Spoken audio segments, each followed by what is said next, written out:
احسان ہمیشہ نسل دیکھ کر کیا کرو، گائے سوکھا گھاس کھا کر بھی میٹھا دودھ دیتی ہے، جبکہ سانپ میٹھا دودھ پی کر بھی ڈس لیتا ہے۔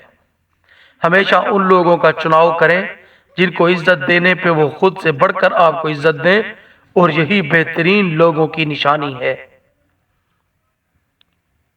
لوگ ہمیشہ کے لیے نہیں ہیں، اس لیے ان سے ہمیشہ کے لیے ناراض نہ ہوا کریں۔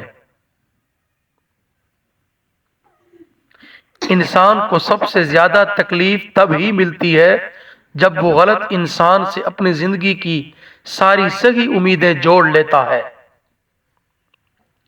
جب سایہ قد سے بڑا اور باتیں اوقات سے بڑی ہونے لگ جائیں تو سمجھ جائیں سورج غروب ہونے والا ہے۔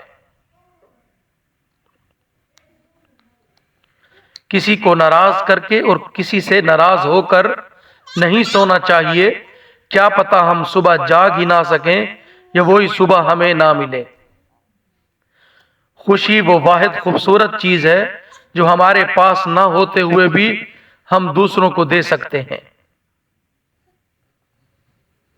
ہر تکلیف اذیت نہیں ہوتی، کچھ تکالیف ایسی بھی ہوتی ہیں جو ہمیں صابر بناتی ہیں، اور صبر کرنے والے اللہ کے پسندیدہ ہوتے ہیں۔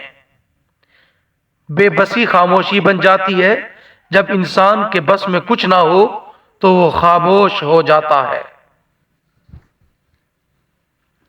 رشتہ جتایا نہیں جاتا، نبھایا جاتا ہے، پھر چاہے دور ہو یا پاس۔ احساس زبردستی نہیں ڈالا جا سکتا، اگر یہ ممکن ہوتا تو اس دنیا میں کوئی مسئلہ ہی نہ ہوتا۔ لاجواب ہوتے ہیں وہ رشتے جہاں ایک معافی اور ہلکی سی مسکراہٹ سے سب ٹھیک ہو جاتا ہے۔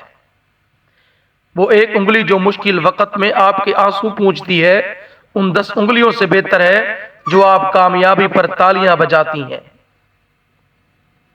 زندگی تصویر بھی ہے اور حقیقت بھی، فرق تو رنگوں کا ہے، من چاہے رنگوں سے بنی تصویر اور انجانے رنگوں سے بنے تقدیر۔ لوگ کہتے ہیں کہ رشتوں میں شکریہ اور معذرت جیسے الفاظ نہیں ہوتے، لیکن در حقیقت یہی 2 الفاظ رشتوں کو بچاتے ہیں۔ آنسو ہر دل کو نہیں پگھلا سکتے، یہ فقط ان دلوں پہ اثر انداز ہوتے ہیں جن میں رب بستا ہو۔ لوگوں کی مدد کرنا اچھی بات ہے، لیکن اتنی بھی نہیں کہ سر چڑھ کر بولیں۔ رشتے نبھائے نہ جائیں تو بنائے بھی نہیں چاہیے، کسی کو اذیت میں ڈالنے کا کیا فائدہ۔ لوگ دیر نہیں کرتے لا تعلق ہونے میں، اگر آپ ان کے لیے بیکار ہو جائیں۔ اگر اپنا گھر اپنے سکون کا باعث نہ بنے تو سمجھ لو توبہ کا وقت آ گیا ہے۔ ضروری نہیں کہ جس میں سانسیں نہیں وہی مردہ ہے، جس میں انسانیت نہیں وہ کون سا زندہ ہے۔ نرم دل لوگ خالق کائنات کی سب سے خوبصورت تخلیق ہے۔ بہترین وقت وہ ہے جس میں بدترین لوگ سامنے آ جائیں۔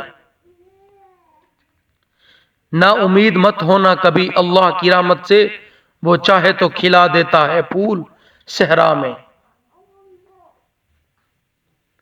بات نیت کی ہوتی ہے، کوئی کعبہ سے بھی خالی ہاتھ لوٹ آتا ہے اور کوئی گھر بیٹھے رب کو پا لیتا ہے۔ جب اللہ کسی سے ناراض ہوتا ہے تو اسے اپنا نام نہیں لینے دیتا۔ کسی کا بھلا نہ ہو سکے تو برا کرنے کی کوشش نہ کرو، دنیا کمزور ہے لیکن دنیا بنانے والا نہیں۔ کسی کو دکھ دینا ایک قرض ہے جو آپ کو کسی اور کے ہاتھوں ملے گا۔ پریشان نہیں ہو، میں الحمدللہ، اللہ نے چاہا تو سب حاصل ہوگا انشاءاللہ۔ کسی کی زندگی میں اس کے لیے آسانیاں پیدا کرنا اس کی قبر پر فاتحہ پڑھنے سے بہتر ہے۔ اللہ نوازے گا۔ اگر تمہیں کم عمر میں ہی بہت پریشانی آ رہی ہے تو سمجھ لینا تمہارا رب تمہیں بہت نوازنے والا ہے۔